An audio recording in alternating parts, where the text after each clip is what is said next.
name of the Father, and of the Son, and of the Holy Spirit. Amen. Heavenly Father, we thank you for this wonderful day and for gathering us together in this virtual meeting. Thank you for the gift of life, learning, and the opportunity to work together as one community. We ask for your guidance and wisdom as we go through our Google Classroom and Google Meet walkthrough.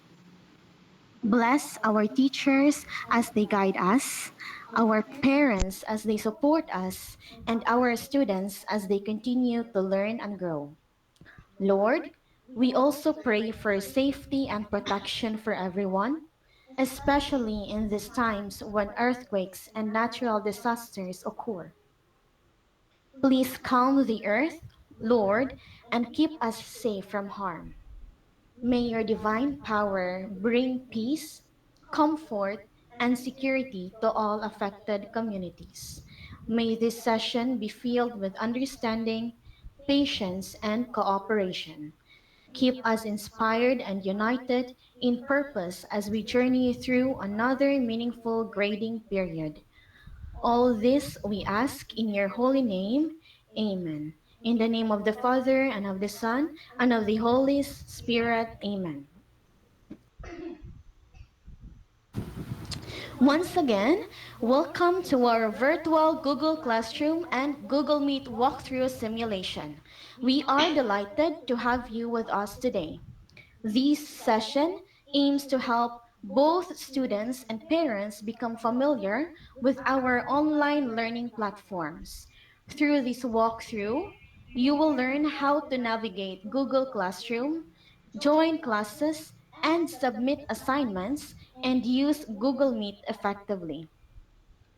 To start, let me read to you.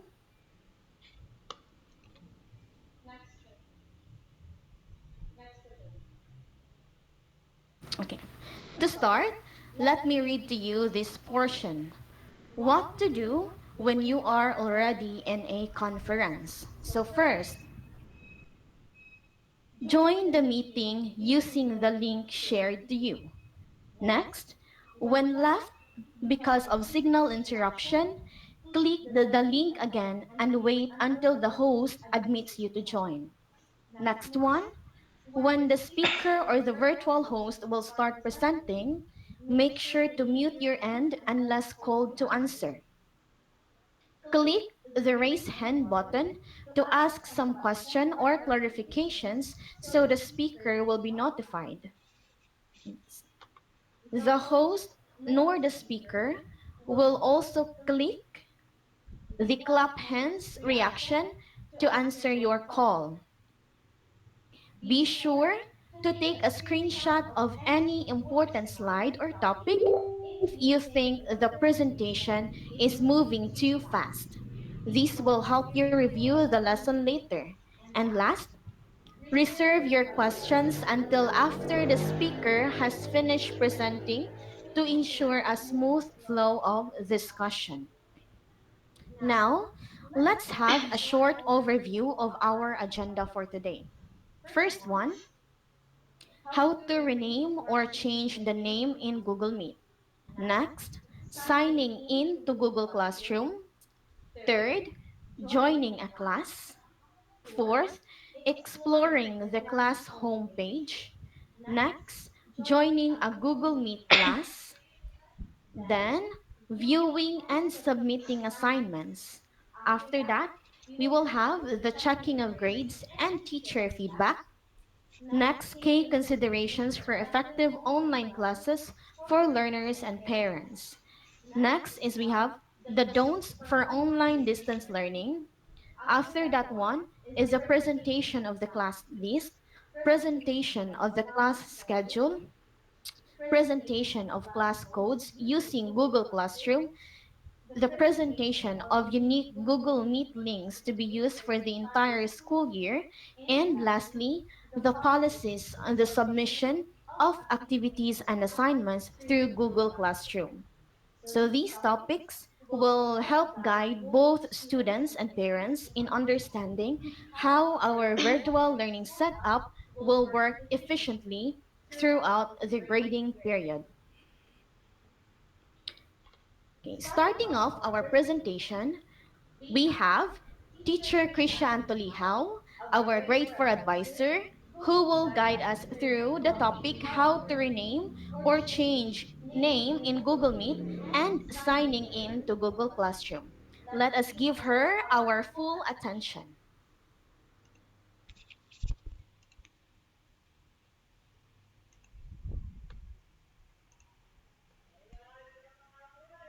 Okay, good morning everyone. So today, let's have first on how will you going to rename or change your name in Google Meet. So Kanishak parents is this is the requirement para maka-access both Google Classroom and Google Meet.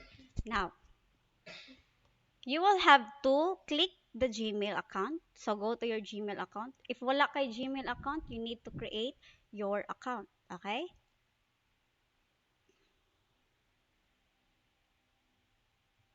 And then next is you need to go to the personal, this one. Click this one and click the manage your Google account. Okay? As you can see, ang nakabutang dira is my nickname, Shang. Okay? We will change it into my real name.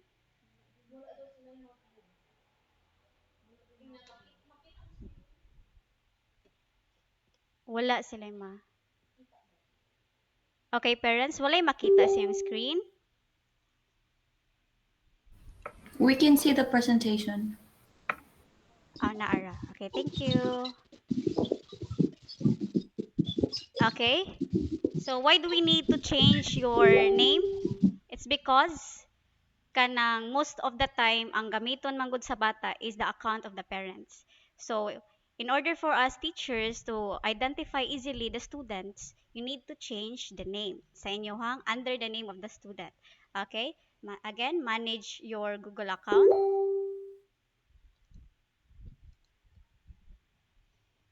And then next, you will click this personal info. Scroll down. Oh, arita sa name, Shang Abilong. This is my nickname. Just click this name. And, okay, let's change our real name.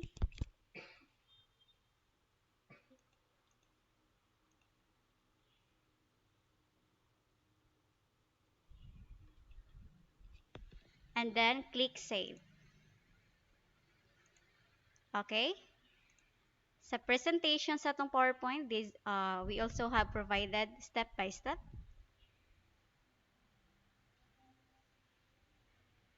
We have the last step, save changes. Okay?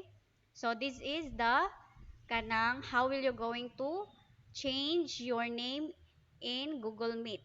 Okay? Before entering the class, you need to change your name in your Google account. So, now we will have to proceed on how will you access the Google Classroom. Okay, first, you need to sign in to Google Classroom. Okay, ato ta sa Google Classroom.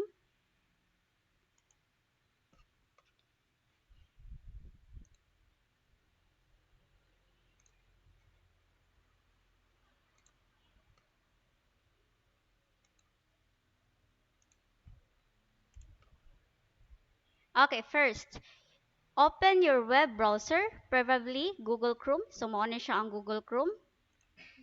And then next, type classroom.google.com.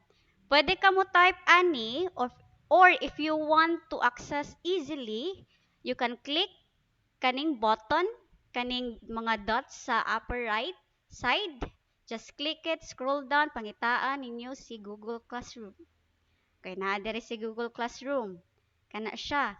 But let's just follow the PowerPoint. Ate search si classroom.google.com.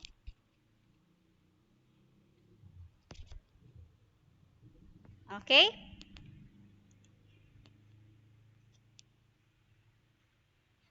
So if wala pa kay if this is your first time, so ari ka mag-agi sign in with your Gmail account and then that's step 4.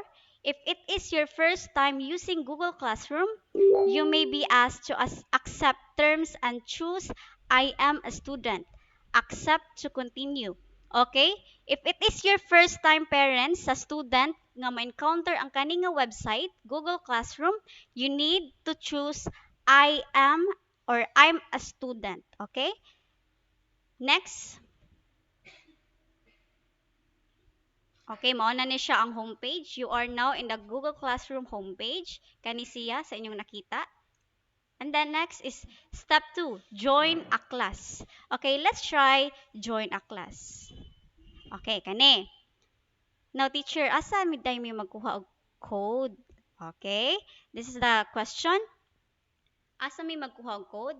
It is from your teacher. Okay, let's just say I provided account sa teacher kani. So, kani amo ang subject, example math 4. I'm going to paste to copy the class code. Okay. View ni sa teacher parent sa account ni sa teacher.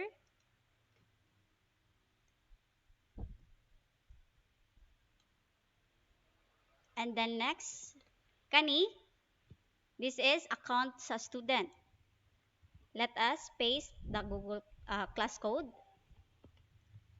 Kana.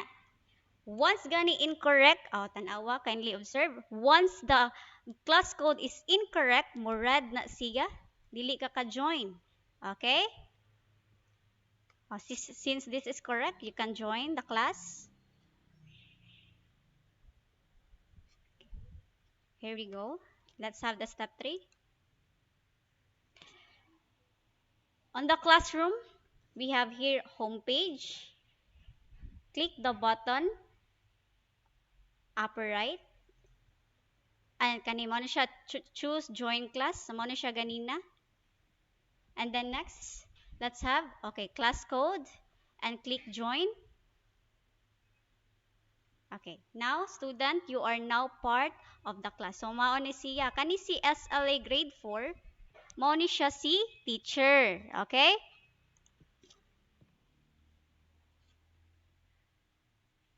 Now let's try to explore the homepage of your Google Classroom.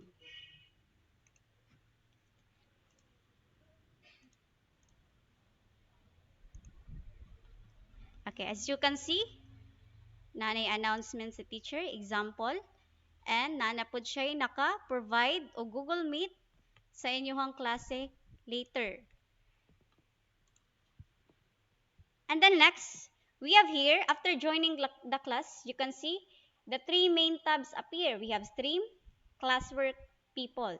Okay, what is stream teacher? Okay, stream is used for announcement and updates from your teacher.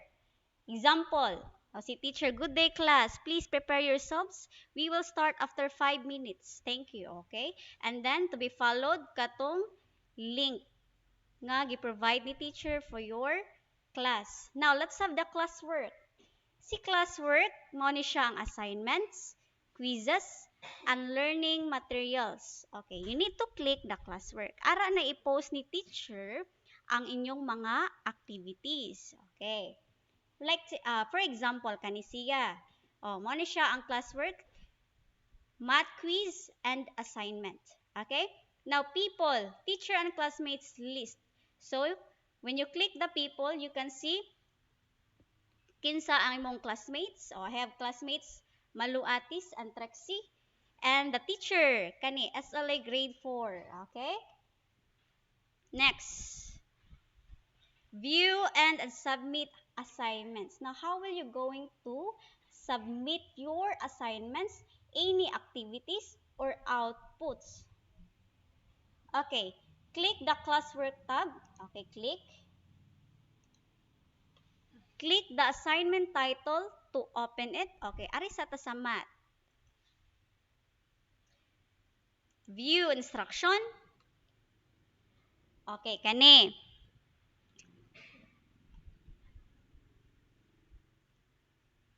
As you can see, the teacher provided the points, 50 points. Okay? And also there is an instruction.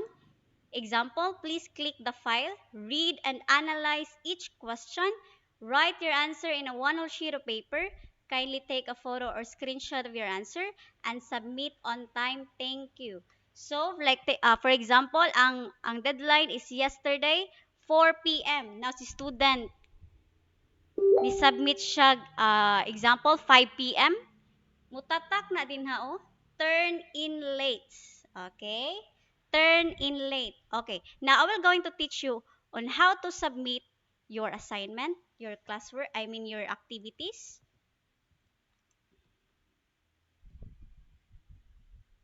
Okay? It is really important to read your asan to? Read your instruction carefully and then let's have submit. Arita ni student.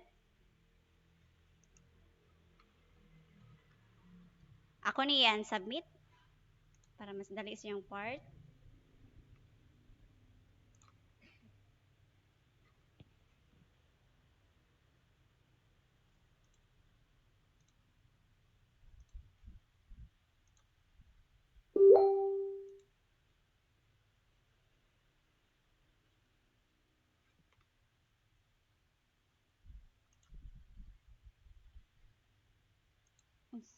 Unsa? Katong missing na i-highlight sa to. Oh. Kaya missing na. Kuyawan sa.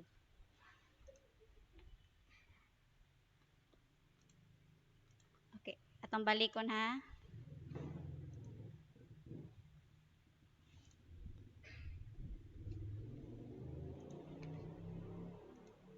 Okay. This is the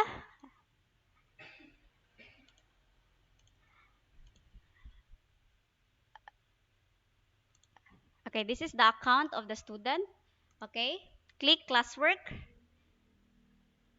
As you can see, missing ang nakabutang. Kaya nga naman, late naman siya. Yesterday naman ang deadline ani niya. Okay? Okay, click this, view instruction, and then how will you submit this one? You have to click add or create. File. Kung panalitan, gipictura ni student ang iyang assignment, ang iyang quiz, ato na i-save nimo sa document nimo. Mas complicated man ni siya o kaning mga doc, slides, sheets, ari lang ka sa file. Click browse. Example, ang ako ang gipictura na asa downloads or sa documents or sa picture, o depende kung asa ninyo na attach ang inyong assignment, your activity. Example kani. Click this picture, click open. Okay, processing. And take note, students and parents, you need to click turn in. Why? Kung ingani lang siya, dili gid siya ma-view sa teacher. Example, look at this. Okay, adto ta sa account ni teacher.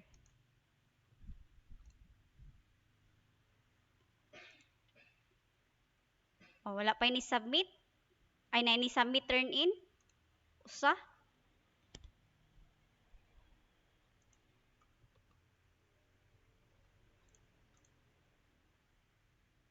Kani, this is example. And the teacher can rate the child. Okay, proceed ta sa account ni student. Again, you need to turn in. Okay, click turn in. Okay, this is it. So, you already submitted your output. But of course, naa siya mark nga turn in late. It means you did not pass on time. Okay? You don't have to worry, parents, because teacher will update kung naabay gi-post sa classwork, sa announcement. So, only you have to do is to be active online. Kana ra gid siya. So, next.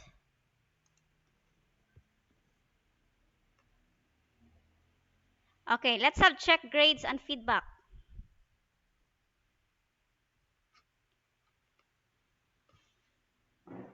Back the parents. Let's click back.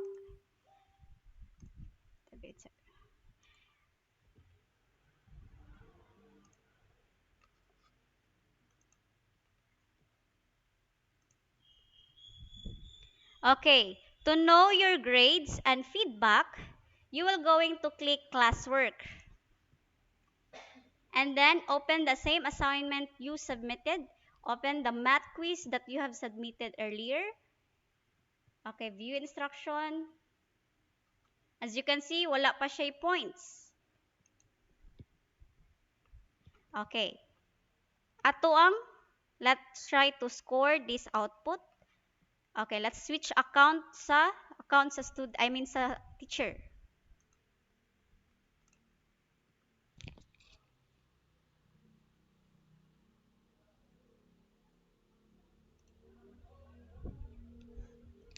As you can see, naay duha ka buok ni turn in. Okay, let's review their work.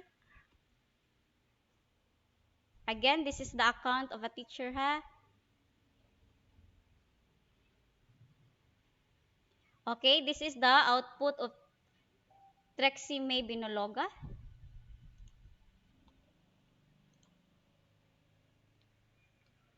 Okay, let's have account ni Krisha Antoliha. Okay, wala pa siya score. Example, butangan talag. Since late man si Krisha, butangan natog 35. The passing score of 50 is 38. And then, we can add private comments para ma-view ni students. Like, example, please submit on time. Thank you. Okay. Tanaw na to sa account ni student if makita ba ni siya. Let's refresh.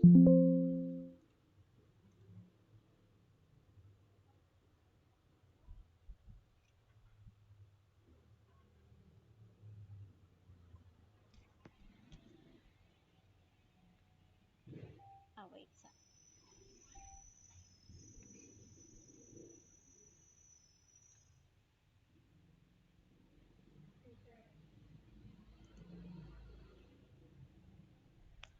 I forgot to return as a teacher. Okay, return first. Okay, let's switch account to the students. Okay, tara. As you can see, na-view na nimo as a student ang imong score. You got 35 out of 50.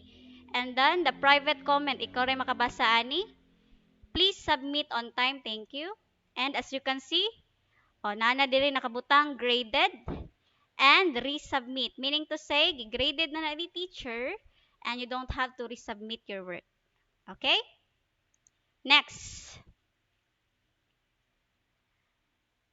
Okay, let's have Google Meet. Okay, thank you for that comprehensive presentation, Teacher Krisha. We truly appreciate the clear and detailed explanation you shared about the topic. Now, our next presenter is Teacher Malu Atis, our grade 5 advisor, who will discuss the topic on how to join a Google Meet class. Let's all give her our full attention and a warm virtual welcome. Okay, good morning parents. Am I audible parents? Madungog ra ko. Please click like or any reactions para makibalo ko nga nakadungog ra. Okay, thank you so much. So, allow me to share my screen.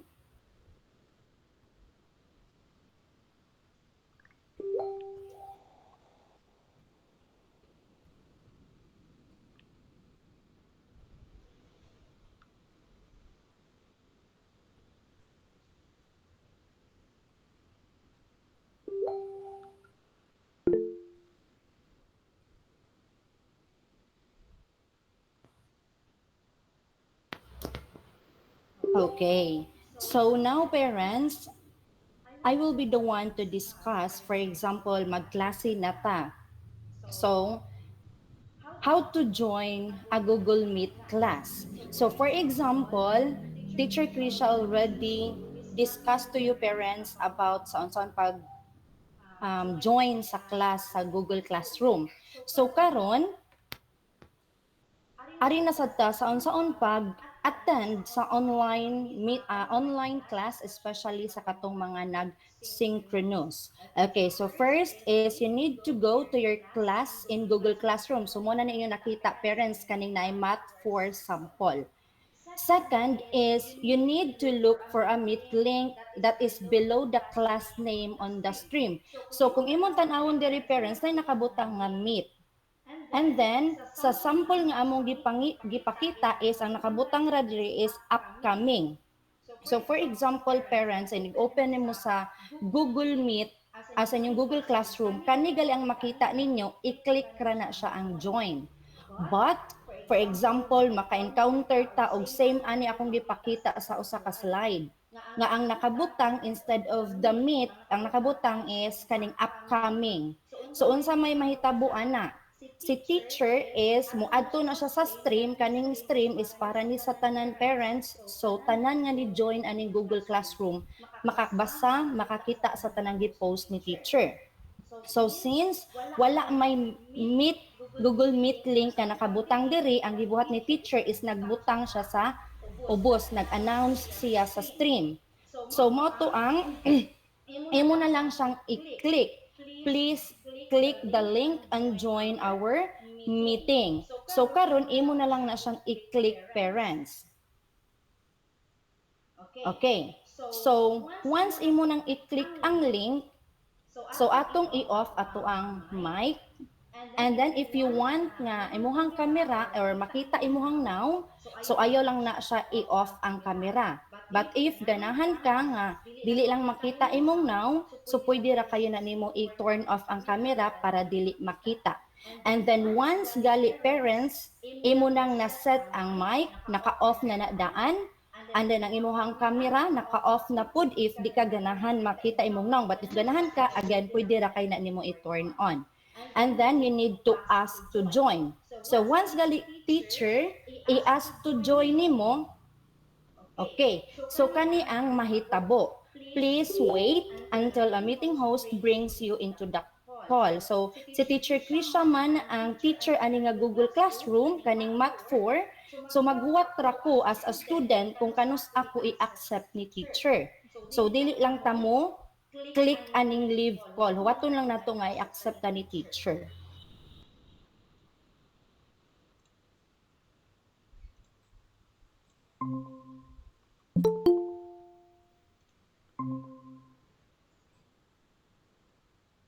Okay, karon gi-accept na ko ni teacher, parents. So, naka-off na diha ang mic. Okay, naka-off na pod akong mic, naka-off na pod ang akong camera. So next is ari na ta sa mga icons parents. So, we require or kanang amo jung gihangyo parents nga i-off gyud na ang ato ang mic nganuman inig turn in magud nila, ginig-join nila sa Google Meet parents. If makalimot mo turn on sa mic, for example, langas ang palibot, so ma-distract na dayon ang mga other students. So mo nang dapat before kita mo join ato ginang i-off daan ang mga icon like ang kaning microphone o kaning camera. So for example, nag-discuss si teacher, same sa kong gibuhat kaganiha, katong naingon ko nga, please click any kanang reactions para makahibalo ko if nakadungog ba mo nako. So ang kaning yung nakita teacher at parents, kaning number 2, you can click reactions. Kanang nay happy face diha parents, imo na siyang i-click. Once mo blue na siya, makita na nimo ang mga reactions. Okay? So next is, for example, na ay concern si student or kanang naa siya'y pangutana. So, dili mo automatic og turn on sa mic. So, for example, basig nag-discuss si teacher niya, nikalit lag turn on sa mic. So, for example, naay tuyo ang student. So i-click lang ni siya parents raised hand kana siya kana inyong nakita diha kay makita ra na ni teacher nga maoy nag-host sa meeting. So huwata lang nga mabantayan ni teacher and then that's the time nga mo call si teacher. So for example, yes, teacher Malu, unsa man imong tuyo or unsa man imong concern na ba kay mga nakalibgan sa lesson. So if you ana gali parents, that's the time you will turn on your mic. So after ana og address sa inyong concern, i-click balik ang kaning hand. So once i-click na nimo balik parents, dili na makita sa teacher nga mao'y nag-host sa klase kay na-address naman ang iyahang concern nga natubag naman pod sa teacher. Okay, so next is arita sa kaning na ay message. Okay, so kaning message parents is for example, guba di ay ang mic sa imuhang gadget. So no need to worry nga naman naamantay comment icon. So kani, so pwede na nimo diha i-click o mo ana ka diri mo chat ka diri. Excuse me teacher, I have concern.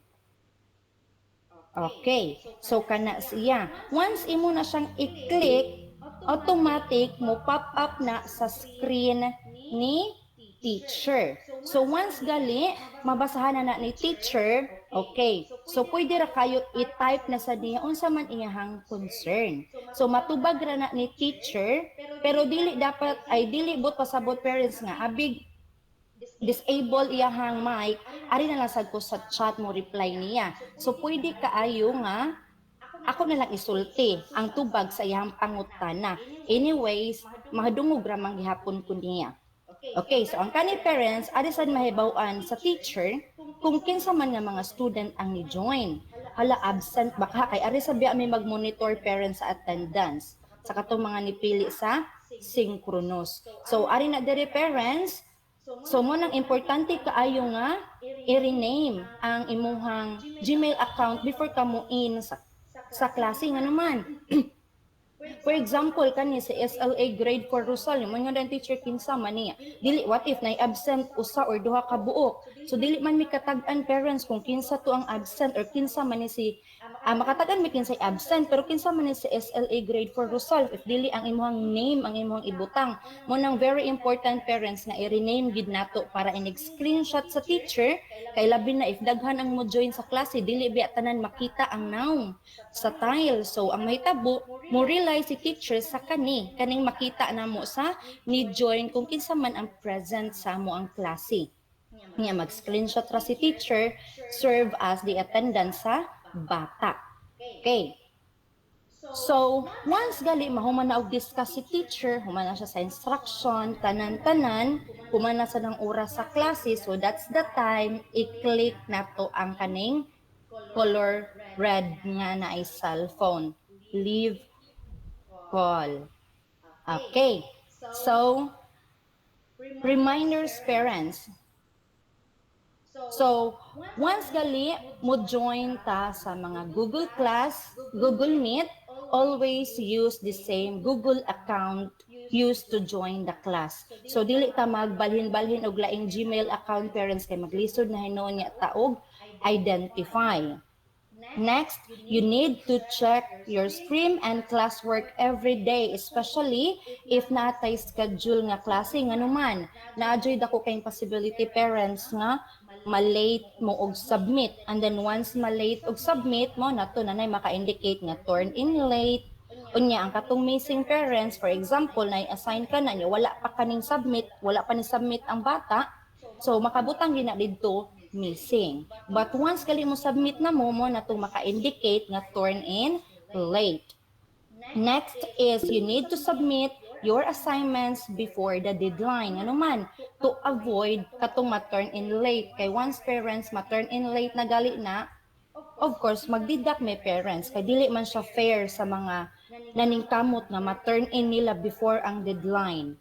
Okay? So, dapat masubmit nimo before the deadline. Next is you need to same ra gihapon sa first reminder nga same Gmail account ang gihapon once mo join ta og Google Meet. Next is please remind your child parents nga be polite and respectful online kay basin himuon niya ni nilang wala pa bitaw time pwede pa dai may magtabi-tabi online, so ipa-avoid na nato parents and atong ipa-practice nila parents nga mag-use sila og mga polite words like excuse me teacher, good morning teacher, and ana parents. Okay, so that's the end of my part parents. So now I will give you to teacher Trexie to discuss the key considerations for effective online classes. Thank you so much. Okay, thank you very much, Teacher Malu, for that informative and well-explained presentation on how to join a Google Meet class. Oh, sige, sige. Okay, now let's have some key considerations for effective online classes for learners. Okay, thank you, Teacher Malu. So first one is to be prepared and punctual. Log into your class on time or at least 5 minutes before the schedule.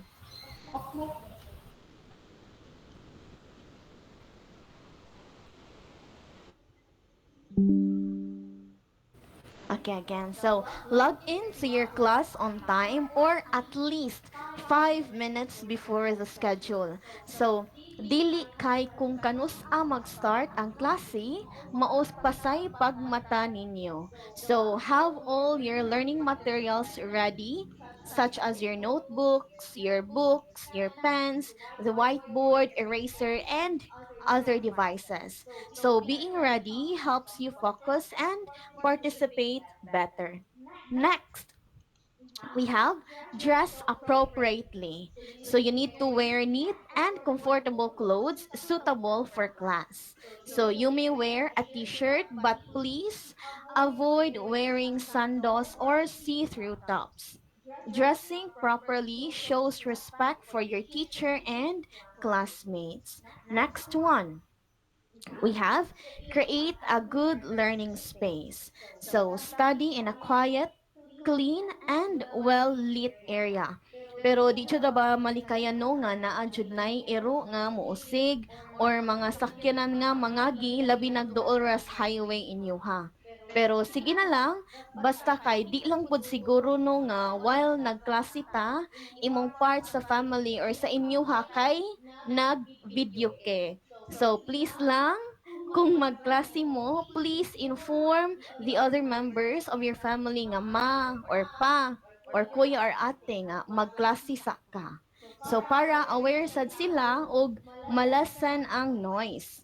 So you need to sit properly during class and avoid lying down while attending your lesson. Nga naman, kay naadjud rabay uban nga while nagklase abi natog naminaw, sus kay natog naman di ay kay ang porma naghigda. Parents, please monitor your child kay basi nagdamgo na naara while si teacher nagklase. So, a tidy, focused environment helps you stay alert and engaged. Next one, pay attention and participate. So listen carefully to your teacher and classmates.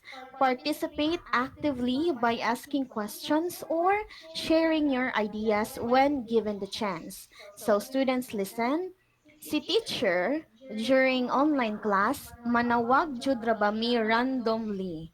So this is a way to check if naminaw ba jud mo sa discussion or naamoy laing gikabisihan dira. So engaging in discussions helps improve understanding and builds confidence. Next, practice good online behavior. So you need to mute your microphone when not speaking. Be respectful and kind in your words and actions during class to maintain a positive and supportive atmosphere. So if you want to say something or if you have a question, you just need to click the raise hand button so that the teacher will acknowledge you. Next one, be responsible. So complete your task and submit assignments on time. Avoid opening games or other unrelated applications during class hours to stay focused on learning. Kung magklase, magklase, dili kay magduwa og Roblox. Kay if na ay quiz after discussion, dili ra ba pets or plants or brain rots ang answer. Basin igna ay pangutana si teacher, ang inyong matubag, tungtong sahur, grow a garden, or 99 nights in the forest. Students ha, paminaw jud mo sa inyong teacher. Okay, next. We have take care of yourself. Zaijan. Okay, rest your eyes during breaks. Eat healthy food and get enough sleep so you can stay alert and ready to learn each day. Next, turn on your camera during performance task or oral participation. This shows attentiveness and allows your teacher to properly assess your performance and participation. And the last one, be respectful, attentive, and responsive to others during discussions. So you need to listen actively, wait for your turn to speak, and acknowledge others' ideas to create a respectful and interactive learning environment. Okay, now let us proceed to the key considerations for effective online classes for parents. Okay, first one, provide a conducive learning environment. So you need to set up a quiet, organized, and comfortable space where your child can focus during online classes. Minimize distractions such as television, toys, or unnecessary noise to help your child stay attentive and engage throughout the session. Next one, ensure reliable access and tools. So before classes begin, make sure that your child's device, the internet connection, the camera, and the audio are working properly. So this will prevent interruptions during lessons and allows your child to participate actively in all class activities. Number three, we have guide, but don't overdo or answer the given task. So support your child by offering guidance and encouragement, but allow them to accomplish their schoolwork independently. So dili kay ang tanan si mama or si papa na lang ang nag-answer. So this helps them develop responsibility, confidence, and a sense of accomplishment in their learning journey. Okay, next, number four, establish routines. Help your child follow the class schedule consistently, encourage proper sleep, mealtime, and study habits to promote discipline and a balanced daily routine. Number five, monitor progress and behavior.